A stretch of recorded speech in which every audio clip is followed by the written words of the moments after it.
Good morning, everyone. It's so good to be back with you for this third and final installment of The Triumph of Life. I'm so excited that we're presenting this series between Hadar in partnership with Addis, Israel. It was great learning with Rabbi Aaron, with Rabbi Lauren for the past two sessions, and also with the support of the Federation. Our format today will be the same as in the previous sessions. We'll hear from Rav Yitz for about the first 30 minutes, and then Rav Tali will be in conversation with Rav Yitz for the second portion. And then in the third portion, you'll have the chance to introduce your own questions in the chat, and we'll respond to some of those questions. Just as a reminder, we'll have the chat off for the first two sections of the program. But then once we get to the question and answer in the third section, we will turn on the chat. And that's when we are looking to hear from you and excited to hear from you. I want to just briefly introduce our two speakers again, in case you're new to this series. This year, we are so excited to welcome Rabbi Yitz Greenberg to the faculty of Hadar as our senior scholar in residence. Rabbi Yitz is the president of the J.J. Greenberg Institute for the Advancement of Jewish Life. And Rav Yitz, in his long career, he has been a pioneer in the development of Holocaust education, and he's written extensively on post-Holocaust Jewish thought, Jewish-Christian relations, pluralism, and the ethics of Jewish power. He's working right now on his latest book, The Triumph of Life, which is forthcoming, from which this series takes its name. And we're so excited to get to hear selected teachings from his book in anticipation of its publication. Today, I am particularly excited that Rav Yitz will be in conversation with none other than Hadar's own faculty member, Rav Tali Adler. Rav Tali is on faculty for our full-time yeshiva program during the year, and also in the summer program. It's particularly excited to welcome Rav Tali today. Rav Tali is ordained at Yeshivat Maharat, and she received her undergraduate degree from Stern College, where she studied political science and Jewish studies. She's also a Wexner graduate fellow. And I just want to say, on a personal level, it's a treat to get to learn a bit with Rav Tali. Rav Tali is also a master teacher of Talmud, making it accessible to people of all backgrounds, and really a beautiful teacher of Midrash. So Rav Tali, thank you so much for joining us today. With that, I want to turn it over to Rav Yitz. We're so excited to hear you bring it all together, this learning that we've been doing with you over the past couple of weeks. Greetings from Jerusalem, where they can't silence me, even though they're trying to. No, from Jerusalem, and looking forward to this third session. If the first session was particularly focused, you might say, on the grand vision or the broader world vision of the Yahadut, of Judaism, of Torah, namely on the great principle of the Torah that a human being is in the image of God, and that every human being, therefore, is born and entitled to the dignities of being treated as of infinite value, equality, and unique. What I tried to describe in the first session particularly was the Torah's commitment that God has recruited human beings to take this magnificent creation, but upgrade it, repair it, if you will, tikkun, in two ways. One is to help and fill it with life, and secondly, to upgrade it so that it will sustain all life, and particularly image of God, in the fullest dignity. In other words, a world in which we overcome poverty and hunger and war and sickness, so that every human being in everyday interaction and law and treatment is treated as of infinite value, equal and unique. Today's session will focus on the personal side in two ways. One is, how do I live my life right now? We're not in the Messianic age. And in fact, at the present time, one can't live by Messianic standards in many areas. And so how can I live right now my life on the side of life? That's our theme for the day. And to start with the central idea, I think, or I would argue, behind covenant, behind the idea that we have joined in a partnership with God and with the generations to fill the world with life and upgrade the world, tikkun olam. The personal life side, how I live right now, personally, one can make a simple declaration. According to the covenant idea, there is no moment or no behavior in life that is neutral.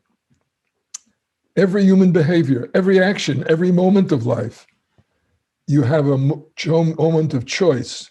You have a choice between life and death.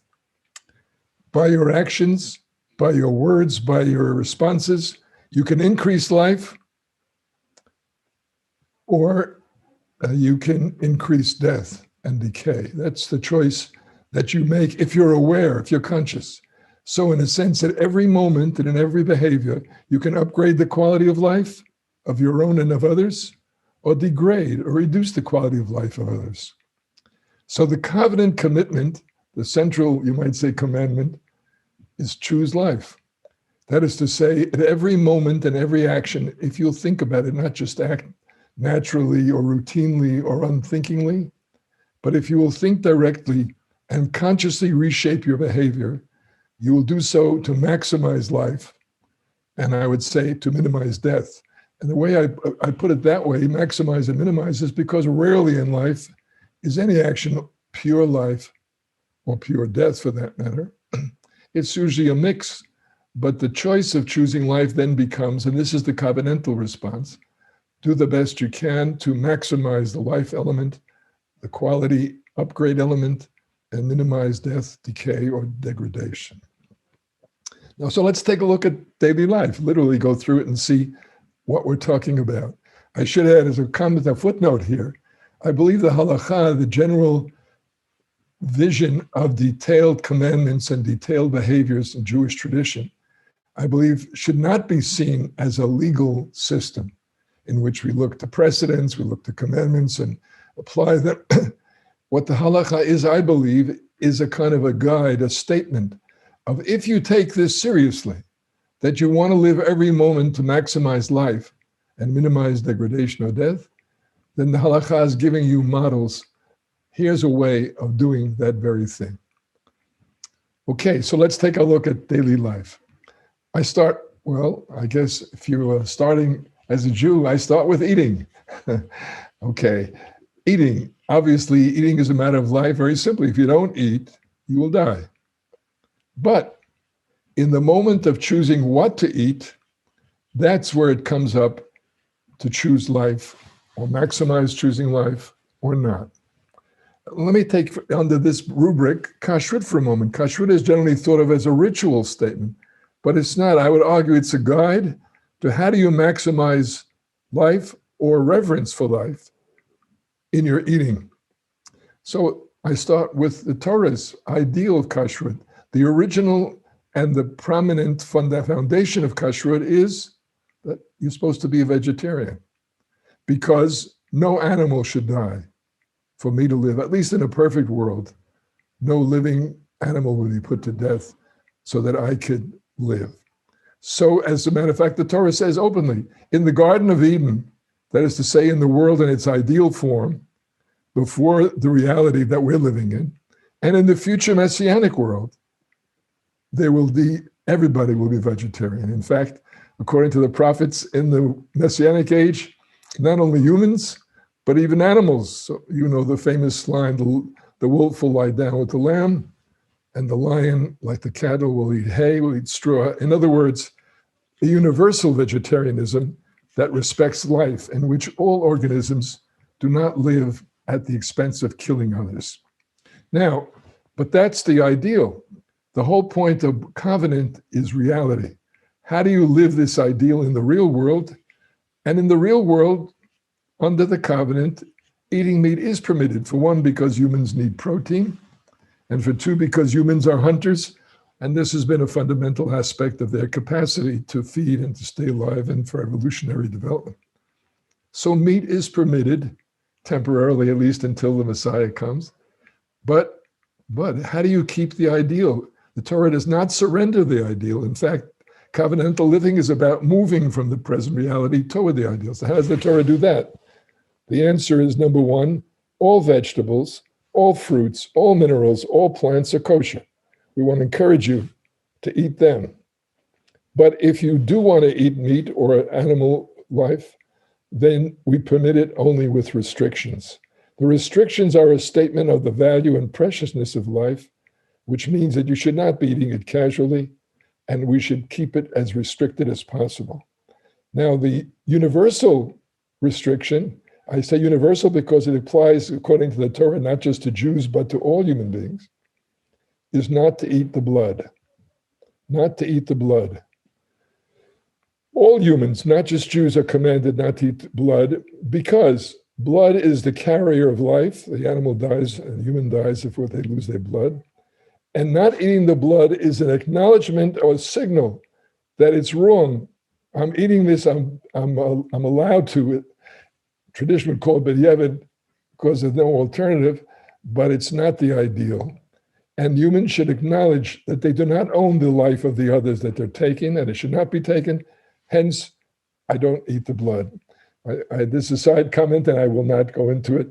I've often thought of the irony that the religion that teaches that all human beings can touch blood has been smeared, the Jewish people smeared with this historical blood libel that somehow Jews take or eat the blood of others.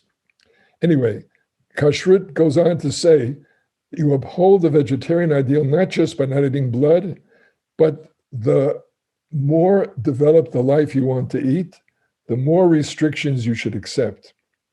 The obvious restriction, and starting with the lowest form, the lowest life form permitted to eat is fish. Fish, less developed life, is restricted in one fundamental way, species. The Torah gives the sign of scales and fins for all kosher fish. Now, bluntly, I'm guessing it could be just as well a different set of signs. The main point is it's restricting, very much restricting the number of species you're allowed to eat. But if you want to go higher on the life development scale and eat a higher, namely birds, we have additional restrictions. Yes, we start with restriction on species. Interestingly enough, the restriction on species is not given the signal of the scales or fins. It's a little not so clear and determined. But the one signal that we do have is we know if it has a talon, if the bird lives by hunting, if it's primarily a carnivore, it's not kosher. And those birds that are kosher, that are permitted, we have the restriction A of species, and now a second restriction, because this is a higher form, namely slaughter or shchita. And the point of shchita is, of course, to kill the animal swiftly, painlessly with one stroke. So again, this restriction shows that even in taking the life, there is awareness of the value and reverence and feelings of the other creature. Now, if you want to go higher on the scale of life, we get to animals. And here we have first restriction of species again, and again, clearly meant to reduce. Although again, it's interesting, the signal, the signs of the kosher animal, chewing the cud and splitting the hoof, but chewing the cud is a sign of a herbivore.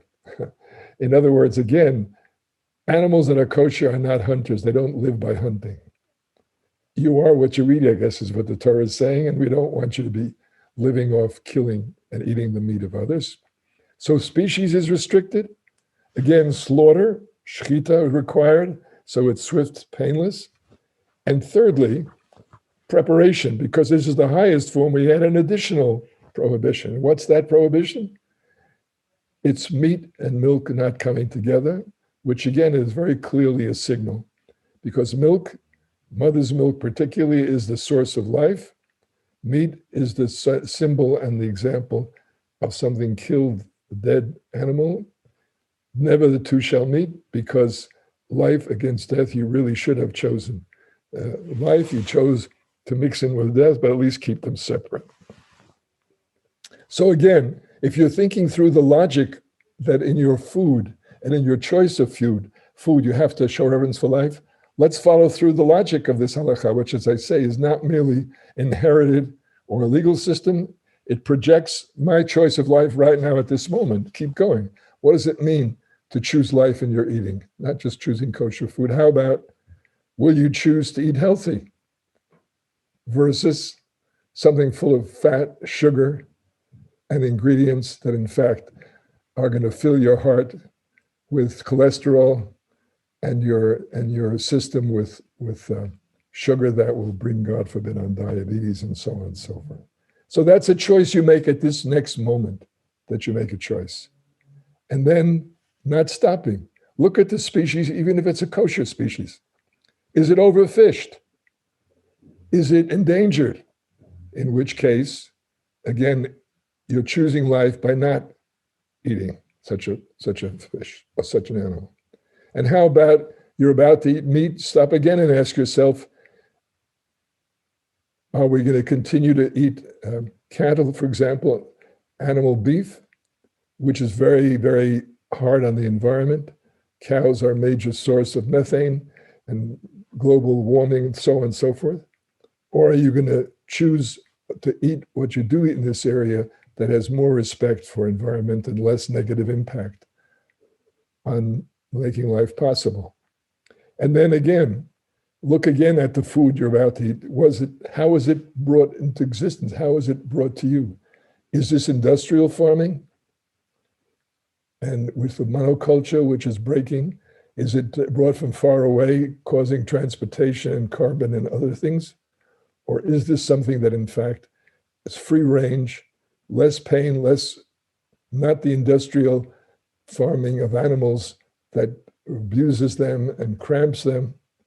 But each of these decisions is a choice of, do I respect life? Do I increase life? Do I protect life in my choice of food? I should have had perhaps, and then perhaps, how about the workers who developed it, who prepared it? Were they prepared? Were they protected in the field or exposed to the various chemicals that threaten their life?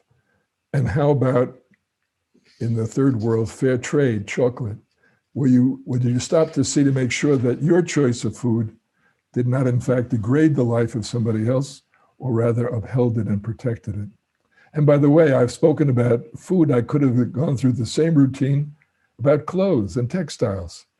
And we know that labor conditions that enable produce cheap clothes around the world are a serious part of the problem of human rights and human dignity around the world. So again, my choice of clothes has to take the same thing into account. The next article of clothes that I buy, will I be aware of choosing life against degrading life? For that matter, we will talk about the fur issue as against a synthetic.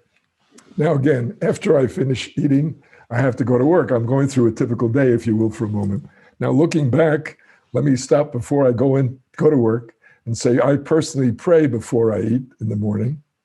So I would just take a moment and say, what's prayer about in terms of not the ritual dimension, but how has it got to do with choosing life? But of course, the answer in part is because in prayer, I tune in to other levels of existence, to the fuller dimension of life, which is God, not the level that I see and touch and feel and hear, but on the level which intuitively and inwardly I turn and connect and realize there is a profound depth to life that goes beyond the surface. And this is the presence of God. And then if I go inward at the same time, I try to do a little self-judgment, how I behaved yesterday, or review my relationships and the way I've treated people around me.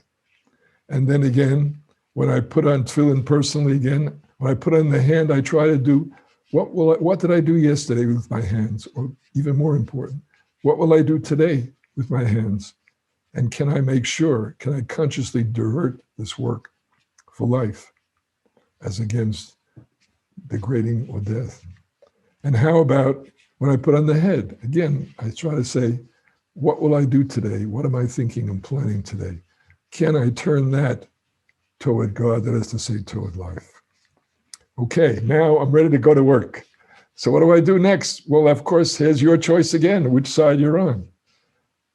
Do you use mass transportation, which places much less stress, much less carbon? Or do I go into a personal car?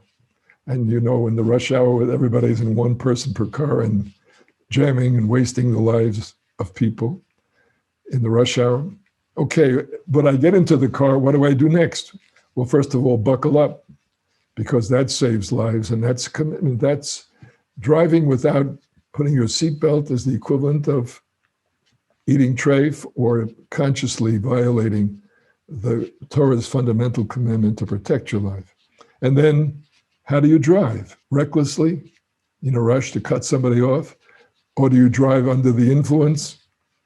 These are all decisions that are taken every moment of your life if you understand and you think about what you're doing, if you feel that you're a covenantal Jew. And then what kind of a car do you use? A hybrid or an electric car versus a gasoline powered? Again, what's your impact? What's your carbon footprint? Or if you're going into a city, a train as compared to a car, or airplanes. And for that matter, while we're on the subject of airplanes, is this trip necessary? I guess Zoom is teaching us maybe not as necessary as we once thought. Now, in fact, let me throw that as a side note, and I'll come back to it at the end of the session. One definition of a living life on the side of life is the carbon footprint. That is to say that I reduce that footprint, that my ideal may be not just in business and production, but in personal life to strive for carbon neutral, or at least reduction. Because if I leave behind more carbon, thanks to my living, than was there in the world before, in a way, I'm operating against life. So that's part of the challenge of a broad definition of applying the halakha to live on the side of life. Now, again, I stress this, it's never or rarely a choice between pure life and pure death. In the real world, for example, again, if you're going to take a car, that's already sure it's a mixed already. But on the other hand, because the car has made possible human dignity in that people live further away, able to go to jobs and have access to work, and it gives them dignity and earning power. But at the same time, can I take this moment and maximize life and reduce, whether it be the carbon or the side effects that are bad for the culture, for the environment? So now we've reached the stage of going to work and we're ready to work. Okay, well, let me take a moment to say about how do you work on the side of life. A good guide to this is Shabbat. I will come back to Shabbat. Of course, it's an alternative way of living life, and I will come back to that. But first, if you look at Shabbat laws themselves, there are not all physical effort, not all labor literally is prohibited, at least not in the Torah's ideal standard. The ideal standard of Shabbat is the work that builds the world, the tikkun olam, the world of civilization and culture, and all the constructive things. That world is done with, that's what that labor is about. It's called malacha in Hebrew, and it defines, I would say, dignified, creative work that upgrades the world. As in the language of the halacha, it's metaken, it improves, not mekalkel, destroys or degrades the world. That's just an example. And of course, work itself is critical because it not only allows self-support and living with dignity, but the dignity of self-support and the dignity of having choices. Now, again, thinking through my work, what kind of a product are you making? What kind of a product are you selling? Tikkun means that the products that you make will not be schlock that use once and breaks, or a one-time use that in fact then becomes a source of pollution. But the work and the creativity that you do will be something permanent, dependable, constructive, that widens people's minds, that enables them healthier dress, healthier eating, healthier activity. You're going to avoid plastic that pollutes, or the many little plastic that is now spreading through the ocean, in which there's important research suggesting that's begun to affect reproduction and capacity in humans as well as in the animals in the sea. So again, each of these products and choices is a choice of life or death, or maximizing life or minimizing it. And again, how does the work go itself? One of the definitions of Shabbat work that's prohibited on Shabbat, but it's a mitzvah all week long. It says 6 days a week shall you work. How about the purposeful work, mitkavein, that the work should not be just mindless, repetitive, but understand what it stands for, have a vision of what the outcome is.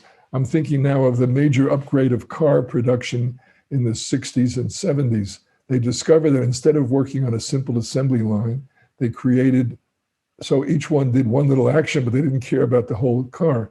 They created labor groups together that were responsible for the whole car.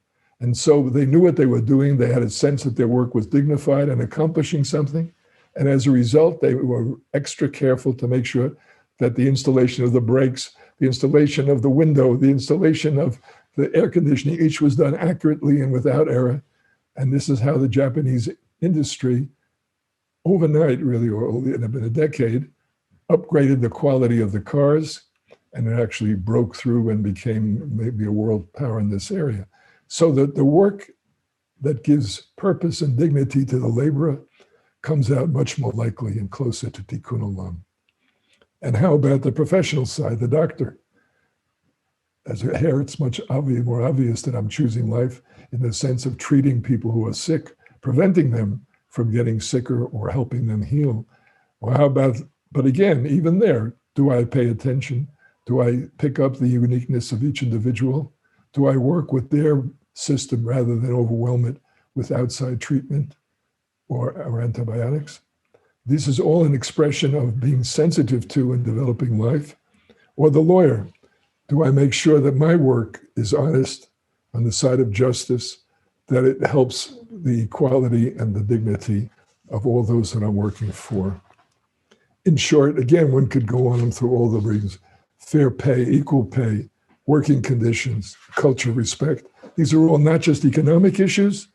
These are ways in which we are committed as covenantal people to maximize the life and dignity and to minimize the erosion or the degradation of life. Now, again, having done all this, here the Shabbat turns around and says, we have something even deeper to offer you. As important and as creative and as visionary as creation and work and life is, there is a day, take a whole day, in fact, in which you live. That's the whole purpose of the whole day. Because in the end, it's an important lesson that I'm not my bank account. I'm not what I can create.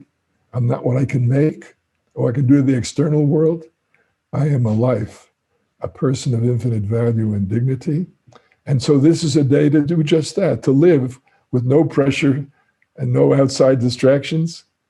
It's a day for relating. It's a day where I talk and speak and share relationships.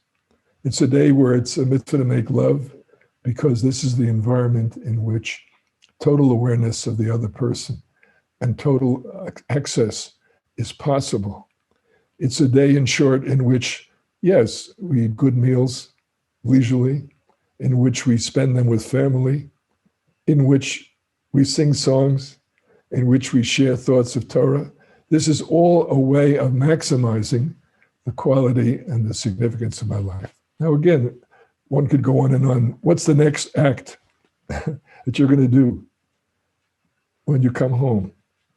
Are you going to exercise? You're going to go to the gym? Or are you going to become a couch potato?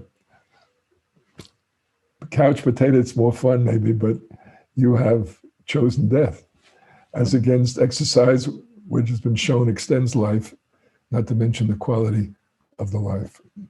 And what's your next act in speech? The next word you say, you can give a routine stereotyped lecture saying nothing new, and you know what? You have chosen a half hour, and you have used up 30 minutes of life of the people will never have again. You've chosen death. Or perhaps you can choose in the next word to look for something of insight that will enrich life, that will help the other person. And how about literally the normal speech of interchange? The next word I say to this person, they come to me for advice. Is it a word of possibility? Is it a word of praise? Is it a word of choosing life and giving this person a broader opportunity and helping them, mentoring them to get ahead and to get more fulfilled in their work? Or is it a work of degrading, of dismissal, of put down, in short, of a mini step of death for me or for the other person? Same thing with speech. The Torah says criticism to upgrade somebody. If you see they're doing something wrong, if you see that they're awkward or they're doing something that makes them look bad, then the word of hochech, to correct, is a mitzvah. You're helping them do better. You're helping them improve their own capacity. But turn around, a word of put down, a word of lashon hara. What's lashon hara? I'm saying something negative, degrading about this person, but I don't need to. This person is a swindler, but I'm telling it to somebody else who has no need to know that. So what are these words? They're simply words of put down and saying this is not an image of God of equal value. This is a no good person. The same words. If this person, the swindler, was about to make a business deal with somebody else, it would be a mitzvah to tell the other person to look out and protect himself. But if I am using the words to degrade life, to dismiss another person, then the truth that I'm saying is no justification. It's a sin. It is a war. The truth becomes a lie. It's a lie that denies the dignity of the other person. So again, in every interaction, I have the choice to help them, to improve their life, and thereby mine, or to ignore them, not to help at all, or to put down, or to be a bystander in the face of a terrible abuse, which is to choose death. Less life for them and for me. If you look at the document of life and principles that were sent out, and I hope you'll go home and read, because they're listed there almost 30 examples of how the laws and details and practices and customs of the tradition really focus on life and its quality. I don't have time, but I hope you'll go home and read it. But let me just pick out one or two examples of what we're talking about. If you look at item number 8 in the list, it's a requirement to protect life. It's a mitzvah to protect your life or other people's life, right? It's a prohibition to endanger yourself, to eat bad or poisonous food. It's a requirement to prevent, build into your home or into your place of work protection against someone getting hurt. It's a mitzvah to practice medicine and heal people. In short, again, these are not simply casual rules or professional rules. These are commandments that represent the covenantal commitment to choose life.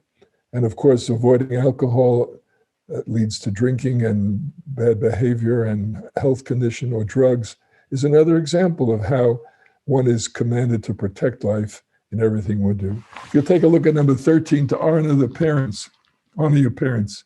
Well, of course, why do I honor my parents?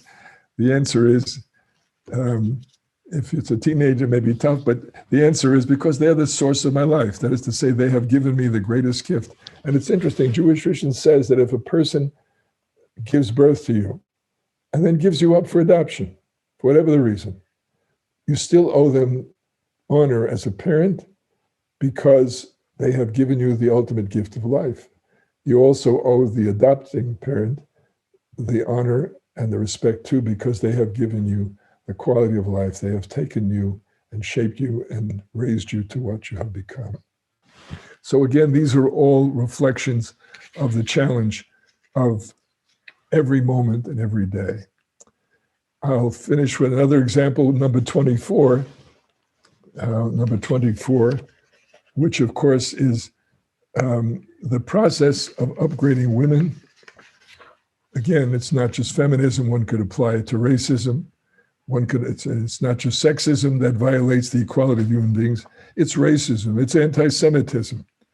All of these behaviors are to be judged by that very standard. The process of upgrading women, giving them their full dignity, which in our lifetime has become a very important force, is really a major attempt to not only choose life, but to upgrade the quality of life of women, treating them not as a second sex or as simply enablers, but the full capacity of human expression, human development.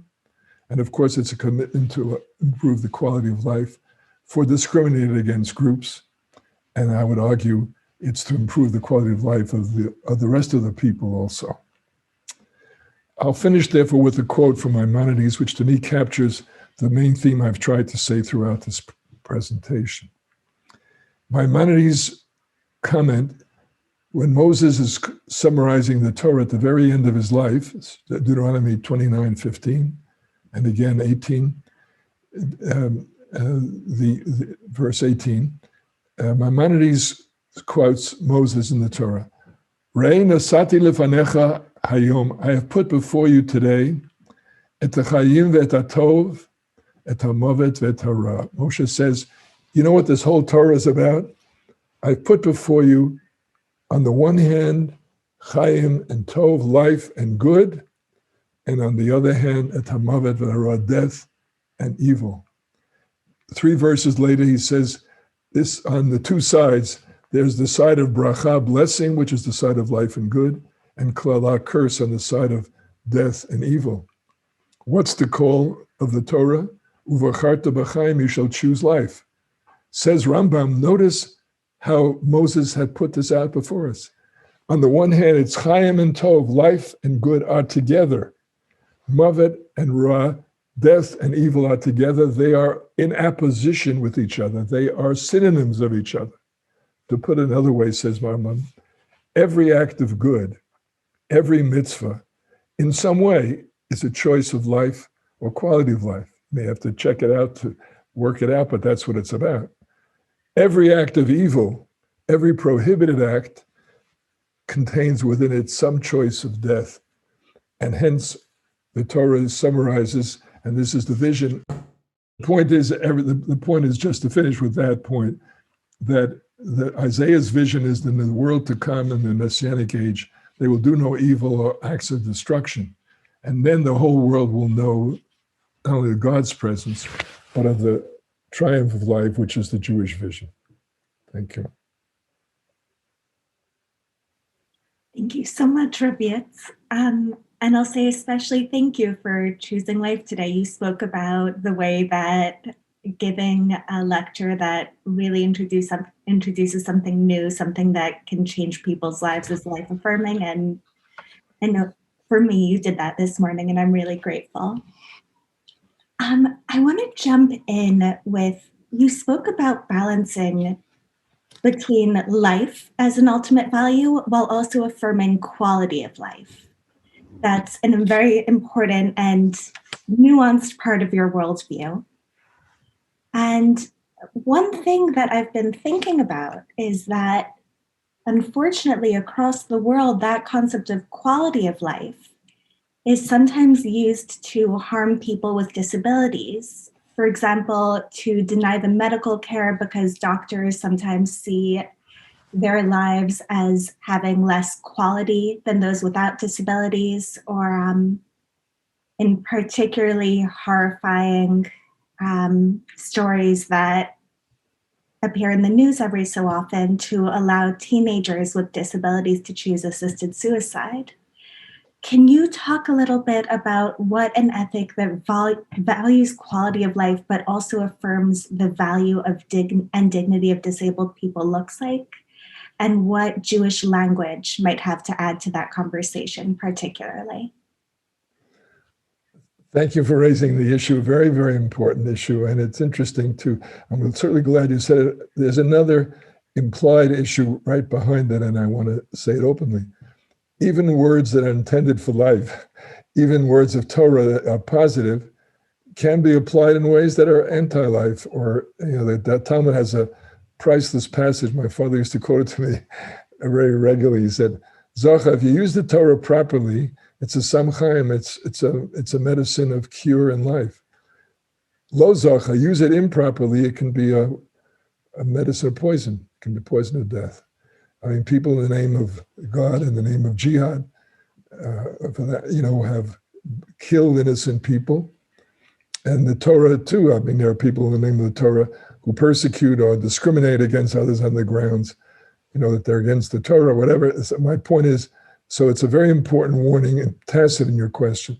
The specific application is even more urgent, and I'm glad you brought it up.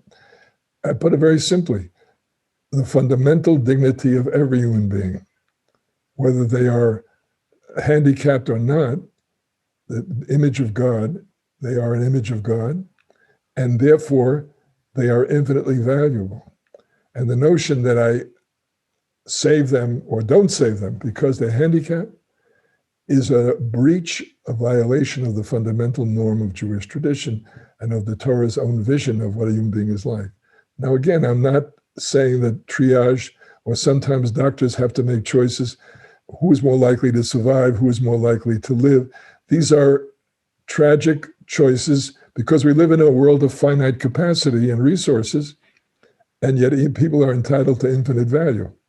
Again, the side text there is that we should be increasing the wealth of the world and using it to protect and upgrade human dignity, human life. And yes, the prophet's dream in the Messianic age that we will develop medicines, genes, you name it, that will overcome these handicaps. But until such time as these are overcome, handicapped people are image of God, they're infinitely valuable, And if it costs more, that's only a statement, a proper statement of what they're entitled to as an image of God and as a human being. And one could say that the quality of life of the society in a much deeper level is reflected in this. If the society feels it can't bother, or even sometimes tragically it can't afford, that's a statement of a serious flaw in the society. That's the measure of what the Jewish tradition says tikkun olam is about. The present status quo is not acceptable, even if it's got many good qualities. We are determined to transform it into a world where everybody, including the handicapped, gets their fair. And in the meantime, access. In the meantime, special attention, special privilege, whatever is necessary to enable these people. And for that matter, one should also be sensitive to the growth, like among languages, sign language, in other words, all the activities that strengthen the capacity of people who are handicapped to function better at this time. These are all serious statements of respect. They're not a substitute for the fundamental obligation. You know, it's funny, I had a conversation about a year ago with a person, one of the principals in this Mobileye. It's an Israeli firm that was sold to Intel. They are developing autonomous driving, which in itself is so again, to me, this is a great religious frontier. They're developing computer-run cars that will save thousands and thousands of lives every year because they won't crash. But he told me one of the things they're doing, in order to do that, it has to develop cameras that can photo everything around in the area and translate it. Well, they developed a camera that not only translates it into picture or into electronic signals, but into things that blind people can, in electronic signal, so that the blind person, as it were, is getting what they do not get anymore from their natural nerves. They're getting a picture. So I said to them, number one, again, my portion should only be yours. In other words, it's not a business. This is an amazing statement of reverence for life and of developing capacity for life. So that's also part of the picture. That's part of what a just society or Jewish value society would work for. Thank you so much, Rabbi Yitz. It also occurs to me that your vision of what Shabbat is, a day when human value is totally divorced from what we can produce, is a really important bulwark against our society's urge, I would say, Yetzer hara, to associate human value and human dignity with what we can add to the economy. And that feels so important to add to the conversation. In a few places, particularly around the status of women, you noted that you think it is part of the work of Judaism to work towards being even more life-affirming than it is right now. That's part of the work of Jews and part of the work of halachists. What does that actually look like in practice? What's your vision for that? Of course, you're a living example of what I'm talking about, but I welcome your own comments and suggestions also. But the main point behind it is acknowledge very frankly, the greatness of the covenant is that it's working to take the status quo and move it to the ideal of the Torah's vision, Messianic vision. That greatness means that you have to get into the society at this moment and work on it. And the truth is, in the history of the society, women were far more degraded, and the Torah did not overnight abolish, make women equal, even though the Torah unequivocally says that men and women are both image of God. The fact remains that the joining in the system meant, I've given this example, I think I may have given it in the first session, maybe I didn't. The women were bought and sold. When the Torah was given at Sinai, assuming we're talking 12th century, women were chattels, they were bought and sold. The Torah did not give them full equality the next day. On the contrary, it starts the process of bringing equality by restricting, not eliminating, by restricting and ameliorating. In fact, the limitation of the Torah is no more trafficking, commercial chatteling. Only a father can sell his daughter, and he can sell her only to somebody who will marry her. And when she marries, if he won't marry her, she goes free. And when she marries, she is to be treated like a free woman, not someone who was bought. Now, again, frankly, I don't think it's anything to boast about, but it's a reality. So we're starting from a world in which women were bought and sold, and the tradition over the course of its many centuries and millennia had not gotten to full equality. That's the reality. To me, it's an important lesson that religious Jews and Jews in general should have great respect for the general culture, not just for the Jewish culture, because what we think is possible in many ways is shaped by the general culture, not just by us.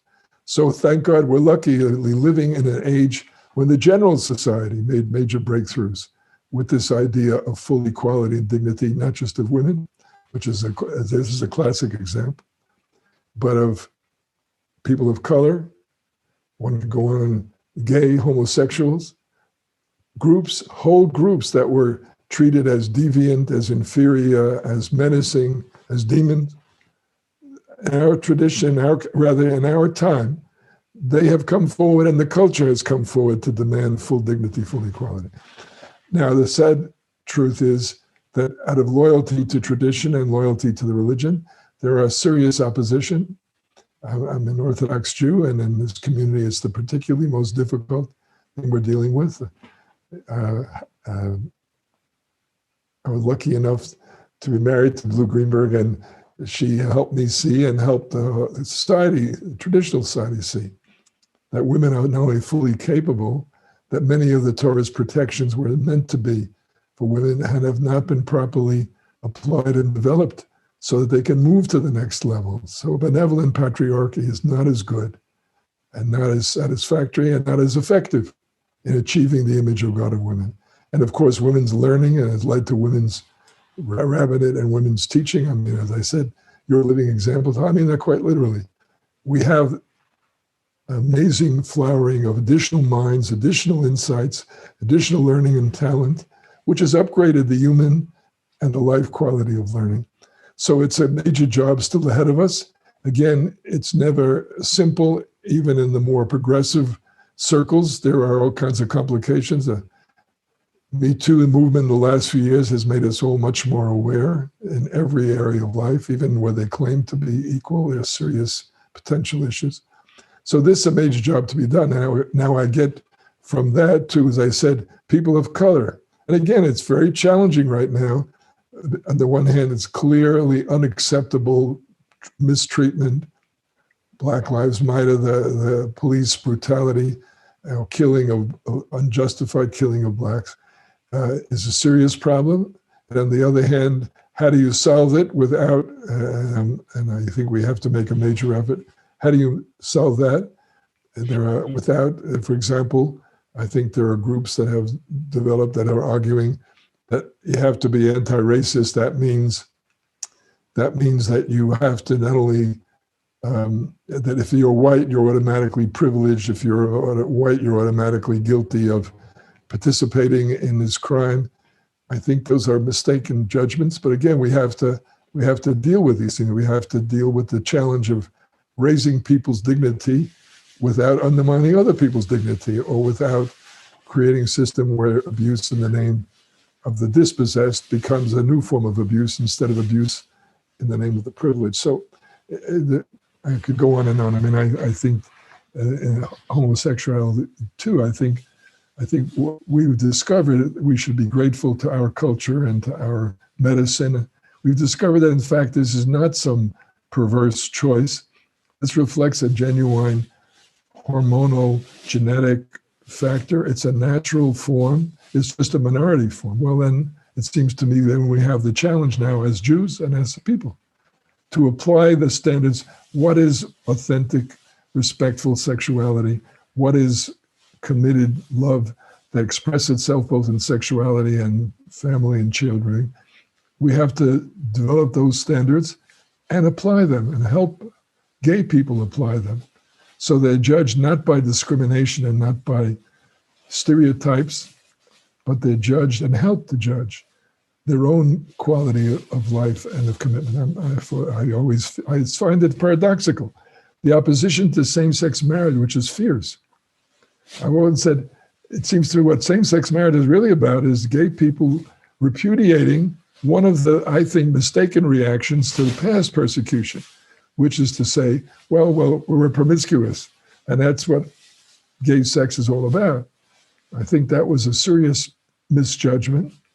And here they come in and say, we understand that. We think our sexuality is not only normal, we would like it to be fulfilled in the same way that human sexuality is fulfilled, based on respectful relationship, on faithfulness, on commitment. That's what same-sex is all about, on raising children, having family. So it's really almost the way tragic that traditional people think they're defending God or defending the tradition, when in fact they're fighting the best values.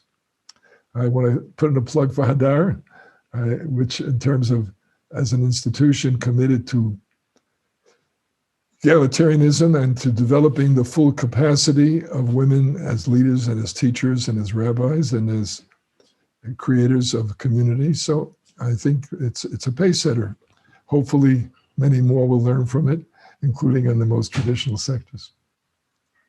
I want to say a personal thank you. You pointed to me as a living example, but I was ordained by Shivat Maharat, an Orthodox rabbinical school, and I was able to do that because of the work that you and your wife, Blue Greenberg, have done throughout your lives, and I'm personally incredibly grateful for that. I wanted to finish off by asking, this vision of a life-affirming ethic, on the surface seems like it should be so intuitively attractive. And yet I think we've seen much more markedly over the past year in different segments of our society, be it anti-masking or various vaccine skeptics, that in the most pronounced way, that isn't obvious to people, that ethic to choose life. And I'm wondering if you could talk about where you think that resistance comes from and what Jewish language might have to add to the conversation on those pieces to make it easier for people to choose life. You know, I'm struggling with this, troubled by it also. I'm tempted, I'm not tempted, I'm going to do it. In fact, I really would welcome your thinking too. I'm sort of at the beginning of this understanding, and I'm trying to grasp it, and it is really a source of dismay, sometimes shock. You know, I mean, it's almost like a recklessness, a denial of, you know, I mean, again, not just the anti-vaccination business, which based on, again, conspiracies and rumors and misguided and mistreated data, you know, when in fact it's so clear, the overwhelming. So I'm really wrestling with this too, including why is it that, so to speak, conservative or Republican, somehow this has become a synonym for being anti-mask. I don't have a full answer. I'm trying to avoid stereotyping and saying, you know, they're all deplorables. I would really welcome your thought. If you'll give me a thought or two, maybe I'll give you my further response. But it's really quite a challenge. Go ahead, please. I'd love to hear your. I'm still struggling with this a lot too. I tend to assume people are reasonable people and come up with what they do on a day-to-day basis because of reasonable ideas. And part of where I've gone with thinking on this is that these might just be people being very honest about what society tells us on a day-to-day basis. You're suddenly telling me that life is the most valuable thing. I live in a society where people are allowed to die every day because they can't afford healthcare. I live in a society where God knows some people keep working far after it's harmful for them because they need to provide for their families because society won't do it. And you're suddenly telling me that my life is the most valuable thing, or that someone else's life is the most valuable thing. And I wonder if it actually is just a real expression of honesty of that isn't the way that our society has worked so far. And unfortunately, it may be a communal lie to suddenly say, well, that's what we value the most. And it breaks my heart to say that. But that's where my thinking is on that right now. I'm curious if that resonates with you at all. I'm curious if that sparks any reaction. Important idea. I mean, in a way, without credible, you're saying we're teaching these wonderful ideas, but given the day-to-day reality, are not that credible. It may be a serious factor, which is another way of saying, the Talmud says it's a mitzvah to criticize or correct somebody if it will upgrade them. But then it says, well, how do you know if it'll upgrade them? It says it's a mitzvah not to speak if your words are not going to upgrade. It's just going to turn them off or offend them and turn them against you. Because the mitzvah, don't say it. Even it's the same words. Don't say it because you're not helping. You're making it worse. What you're saying is that our words have a credibility problem here. Maybe it's not a mitzvah because the contradiction of the daily life is such. I don't, that may well be. And it means we have to work harder on upgrading the society. And yes, it's really scandalous. America has such a poor, it's improved, thank God, but medical safety net, right? I mean, I'm living in Israel these months during the COVID. One reason why Israel is leading the world in vaccination is because they have a wonderful broad-scale national health service done through private, semi-governmental, really like NGO equivalents, medical health organizations, but everybody is in it. And as a result, they were able to get out their vaccination to everybody, and they had really strong links and connection. As against, that's what happened in England now. Well, they messed up a lot of things. They caught up on vaccination because they have a national health service. The United States, which is a far wealthier and which spends more money per patient on medicine, denies a lot of people this medical coverage because of the medical insurance issues. So it is really a scandal, and in a certain sense, it impugns America. What can I do? My answer is covenantally, this is my reality. We have to work and improve my reality. And I think the mistake, and that's the heartbreak of what you've just described, to react that it's a lie, but then because it's a lie, I drive myself deeper into destructive behavior. I mean, I still can't figure out. Kentucky is one of the poorest states in the Union, and yet they have elected governments repeatedly that have done nothing for the poor. And when there was a chance under the Obamacare to include Medicare for all the poor in Kentucky, that's white as well as black, the government refused to do it. And far from being punished by it, they're still getting majority votes. I can't figure it out. And so that I say, it's a mix. On the one hand, we have to criticize ourselves. And on the other hand, we have to become aware that for either because of other people or other wrong leadership, they are being led into the wrong response to what is a proper situation. So I welcome further thoughts. I'm wrestling myself again, is it say something about human beings that they, in a sense, punish themselves rather than look at what's good for them?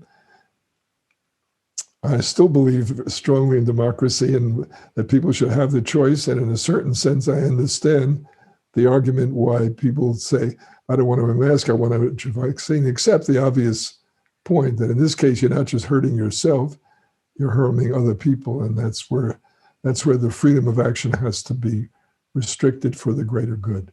But if you go too far, you're taking away freedom. So it's, again, we're back to the issue of how far do you take something? And like I said about the words of Torah, if they're taken too far, they can become the opposite of what they're intended to do. If you take democracy too far, it can become, controlling and dismissive. And instead of taking these people seriously and trying to help them, you come the contempt, you treat them, I don't know, as I said, I think it was one of her tragic, mistakes that Hillary Clinton's reaction, the deplorables. It wasn't worthy of her, it wasn't worthy of her husband, who have done a lot to help the people who are deprived, the people who are workers without unions and so on. So it's a challenge, again, to keep our own balance and not to slip into self-defensive or self-superior, putting down people like this. We have to go back and ask again. Why are you doing this? Listen, do the best we can. Here's the facts. Here's the evidence. Help yourself. Help us help you. Thank you so much, Rabbi Yitz. We're going to open up the chat now for general questions. Please, if you have questions for Rabbi Yitz, send them in the chat to everyone. I believe it's now open, Bachi. Is that correct? And that will take us through to the end. And again, thank you so much to Rabbi Yitz for fielding these questions and for the beautiful Torah you're teaching today. I want to make sure to read this comment from Marvin Bash that your outline is the basis for a modern and new Shulchan Aruch, which I think is true. And please God, I am looking forward to seeing it in print. Thank you for saying that. Behind the comment, I want to stress, behind the comment is, I said again, halakha, it's not a legal system with inherited tradition. It's hard to move. It was meant to be, and I believe correctly applied, it is a system of how do you guide me to maximize life in this moment, in this situation? Help me balance the conflicting values we talked about the ideal and the real. So that's what it should be. Yes, and I feel very strongly, I mean, it is in the book, but I feel very strongly, the Shulchan Aruch, there was the old Hasidic bitter criticism of the Lithuanian Litvaks, that they worship the Shulchan Aruch, not God. To take the Shulchan Aruch and to take it as a frozen absolute, I think is a disrespect and in my judgment, a degradation of the system. The system is dynamic and alive. The whole idea of Torah Shabbat Laws, of the oral law, it's one of the great rabbinic accomplishments and traditions, that the Torah starts with revelation from heaven, but the rabbis insist that God no longer does this. No more prophecy, they insist. Why? Because God has self-limited, out of love for humans, said, I want you to be more active. I mean, when the thunder and lightning in Sinai, so of course the Jews say yes. The Talmud's joke about God held the mountain over their head, not a joke. Yes, not literally, but if I was standing under the mountain and there's thunder, lightning, and voices from heaven, and here in the middle of the desert, and if God ever dropped me, I'm never going to get back home. I'm going. And it says, will you accept my Torah? Well, what did you think you're going to answer? Never mind. So there is a certain coercive element, but God's self-limited. That's the rabbi's teaching, so that humans will not be intimidated or coerced by even the greatness of God, but rather the opposite, that they will step up and take responsibility. And that's what Torah Shabbat is. It's this oral tradition of interpretation. If you want to know what God wants, the answer is not going to come from heaven or from a prophet, from saying this is the word of the Lord. It's going to come from humans using their finite intelligence to understand both the past traditions and how they apply right now.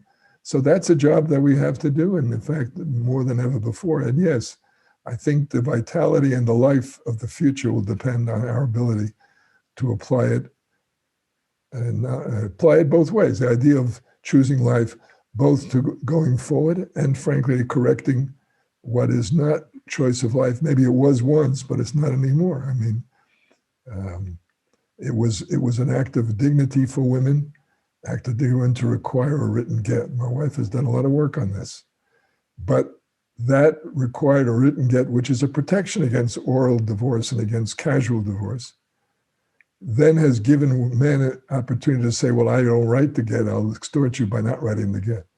So then the rabbis are really failing. It's a colossal failure to say, no, that's an abuse of the system, and we're going to provide from the system alternative sources to end the marriage. So this is an unfinished job, and if you don't finish it, as I said earlier, if you don't finish it, then the Torah turns from life into poison. And that's a very grave sin and a very tragic outcome. I want to ask a question from the chat that I think follows on that theme of the unfinished work. Carla Worrell asks, many of your examples of choosing life are unavailable to the poor. Others can unintentionally harm the poor. What does it mean that the poor have less opportunity to choose life on a daily basis? Yeah. Again, I stress the point, this is the central Jewish point, that the status quo, as good as it is, has serious weaknesses. I mentioned that in the first session. The prophetic vision of the future Messianic age includes overcoming poverty, includes prosperity. And they say, what's prosperity got to do with life, spirituality? The answer is no, because poverty really restricts life and degrades the quality of life. Because I'm poor, I have less choices, and the absence of choice narrows my own self-respect, my own capacity to make a better life for myself and my children. Because I'm poor, I can't afford the medicine. Because I'm poor, throughout the world, millions, tens of millions of children are put to labor in the age of 8 or 6 or 9. They have no education. Why? And education develops their minds. Education that could be the way to a better profession they could get out of poverty. Because poverty is more than a lack of money. It's a state of existence, and it's a state that is plagued. Now, again, we've had remarkable, this is the greatness of modern culture. The Industrial Revolution, tremendous rise in economic well-being, in wealth. That's great. And that's a very important contribution. And in China, in the last 15, 20, 30 years, I guess maybe it's 50 years already now, 250 million of people were taken from poverty into a decent middle-class capacity. That's a great accomplishment. What's the problem? The very process of upgrading wealth and life in that way causes pollution, climate, global warming. So if you don't deal with the thing, the very source of life becomes a source of death unless you control it. And another example, in China, the very people who have supervised this, namely the Communist Party, but it's a dictatorship. And they have made the price of this upgrade economically, giving up the people's freedom, giving up the people's choice, privacy. So so that's part of the complication. Even the good things we do to improve life have side effects that must be dealt with. It's interesting when you look at the original permission for meat, I mentioned that. The Torah gives permission for meat. If you look in the passage in the Parsha of Noah, at that very moment that God says meat is permitted, you have the restriction immediately, because the side effect is you're allowed to kill animals, then life is cheaper, then animal life is not going to be respected. Number one, so you immediately try to reassert some value. And number two, it goes on to say, even more striking, you'll be held responsible if you murder a human being. Well, what's that got to do with murder a human being? But the answer is, any act that cheapens life, in the end, will erode the respect and awe for life and could lead to murder. Or again, they give you the rabbi's application. The Torah was full of death penalties. The rabbis concluded, however, that death penalty, even when it's deserved, it means that the authorities are taking the life of a person. So their reaction was, whether you mean it or not, you're removing or weakening the taboo, the sense of, well, how can you take a life of a human being? So the rabbis concluded that even though on the books it exists, they should restrict it and restrict it and restrict it so that it be never carried out. So these are all the challenges to balance the side effects, to balance the conflicting norms, as you mentioned in the handicapped example, to balance conflicting norms and resolve the way of life. It's a full-time job. And again, you can never rest, and you never have fixed and final answers. It's a very dynamic process. And we should welcome that. And frankly, we should treasure people like Talia or other rabbis and teachers who are willing to not only explore the Talmud and teach it, but willing to wrestle with its implications and how conflicting values are resolved, and try to apply them to our conflicting values and then try to resolve them in the maximum way. Rabbi Yitz, I want to close out with a comment from the chat that I'm going to invite you to respond to, and then we'll close up. Sabrina Sojourner says, I have less a question and more a response to the last thing you said about racism and assumptions of people of color.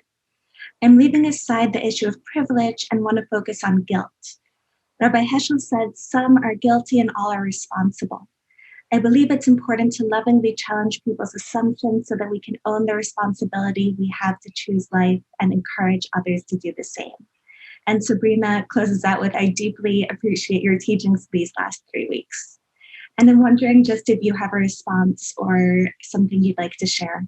You know, it's an important response. I was seriously thinking of not saying anything in this. I'll tell you why again.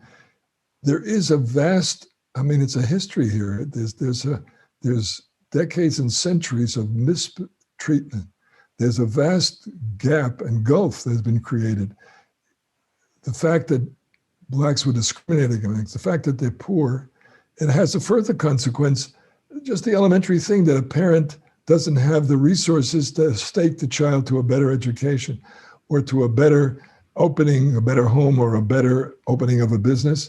So it's a vicious cycle. And at this point in this stage of American history, it's really a disgrace. And therefore, I think one has to take extraordinary and really drastic action and not just simply say, well, we'll try a little harder. But then again, this is the challenge. And I want to say it. At the same time, and they were well-meaning people, African Americans and others, their allies, who said, look, the whole American narrative is a fake. It's a lie. It's not a flawed democracy. It's a narrative built on pure exploitation, mostly of Blacks, but any other people. And therefore, the American narrative should be rejected and replaced by the truth of all this terrible abuse. And whites should be broken out of their complacency and realize that they have been the beneficiaries. And therefore, whether they mean or not, maybe they are fully equal and fully respectful of people of color, they are the beneficiary. There's a half-truth there, but I think the half-truth violates, number one, respect for these people themselves. And I think is rarely in a democracy going to bring a backlash that's going to defeat their very good intentions. And B, frankly, it says that just by being a person of color, your cause is just. And just by the need to make this correction, we have to give a blank check to the people leadership leading the anti-racism. Well, a blank check is not good for anybody. It undermines, and all systems need checks and balances and internal correction. God is the model that set up the whole covenant so that human beings could review and challenge. Moses challenged, the prophets challenged, rabbis challenged, they try to reconcile. So I think giving blank checks will lead to very negative developments. After World War II, when the imperialist empires were overthrown, thank God, and they gave freedom to the colonials, or the colonials took their freedom by revolt, there was this tendency to give them a blank check. And the truth is, in 50, 70, 80% of the cases, the new leadership was just as abusive and just as vicious. And so that's my conclusion. Not that the idea of ending colonialism was wrong. It's absolutely right. But what was wrong was the idea of a blank check. You need that help. If you don't have the criticism, you will make a mistake. If you don't have any checks and balances, then the mistake will not be correctable. That's the vicious part of dictatorships. So I come back to this very difficult, this is a challenge together. We need breakthroughs in this area. We need affirmative action and special help for African Americans, but we need to do it in a way that doesn't reverse justice. The Torah, which calls for special help for the poor, warns against mistreating the poor and giving them less equality in judgment. That Torah turns around and says, V'dolo tedar b'rido, but when it comes to the law or to the rights, you should not give the poor a kind of automatic supremacy or superiority or correctness. You just got through telling me I should give them special help. You just got through telling me I should have extra responsibility for them. Yes, but if you make that final, I think, fatal step, that because people of color, this has been a struggle with the Palestinian issue also, because you're an ex-colonial people, you're automatically right. It's not so. And if you don't keep that check going, these people will misbehave also. So I leave you with, all of us, we're stuck. We're stuck, meaning this is our time. We have an overwhelming moral obligation to fix and improve and to really, in a major way, upgrade this group and other groups that have suffered all these years. But how we do that without substituting new evils or new misbehaviors is very real. And of course, in our correct focus on African Americans, we should not leave behind the Appalachian poor or whites. And we should not simply, as I said, anybody who dares to disagree or qualify or nuance should not be dismissed as a racist. I think it's a much more complicated problem. So we need each other. We need to trust each other. We need to work together. We need to make sure that good intentions don't outrun the capacity to execute well. And if we do that, I believe this can be a moment of breakthrough, as we had moments of breakthrough for women and for others. None of those breakthroughs are finished, but I think if we keep working at it, and I believe in democracy and in America's capacity even now, as Martin Luther King said, he said again, all men are, he looks forward to the day when all men are created equal, when his children will be judged, not by the color of their skin, but by their character and what they are and what they contribute to life. This is an unfinished challenge, and I say again, it's a privilege to be alive at such a time. It's a call, that's the covenantal call, to lift our game and to do better. And I hope we will.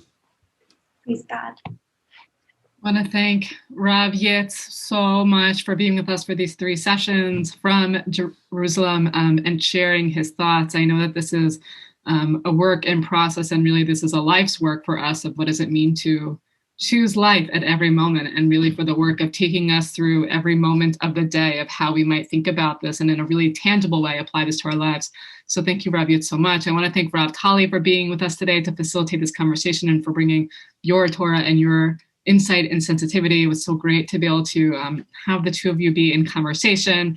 And again, as we close out the series, I really just want to thank Addis for doing this series in partnership with us at Hadar. I would encourage you, we're going to drop a few links in the chat. If you want to check out some upcoming program, please check out Addis's page for their upcoming Pesach programming. That'll be in the chat. We also at Hadar, we have a whole pre-Pesach virtual Beit Midrash. If you want to learn about the Haggadah in 15-minute insights in the morning, or learn about it over lunch or at any time, there's a session for those who are halakha-minded, Responsive Radio with Rav Eitan and Rav Avi. But I also want to especially highlight, we're having a big pre-Pesach lecture, March 22nd with Rabbi Shai Held, looking at different Exodus stories in Genesis and Isaiah, reading Genesis and Isaiah together. Please check out our March 22nd lecture. And again, just a big thank you to Rav Yitz, a big thank you to all of our facilitators, and a thank you to you. I know that we are on Zoom and we are not together, but I really do have the sense that we have come together as a community across DC, Maryland, Virginia. I know we have some Baltimore folks here. I know we have some folks even from outside to Boston and elsewhere. And so in this space that we've created together, this opportunity to, what does it mean to choose life in every moment? What does it mean to, in every moment we open our mouth and everything, in every interaction we have, to choose life? So thank you, Rav Yitz, so much for this profound and thoughtful framing. Have a good day, everyone. Be well.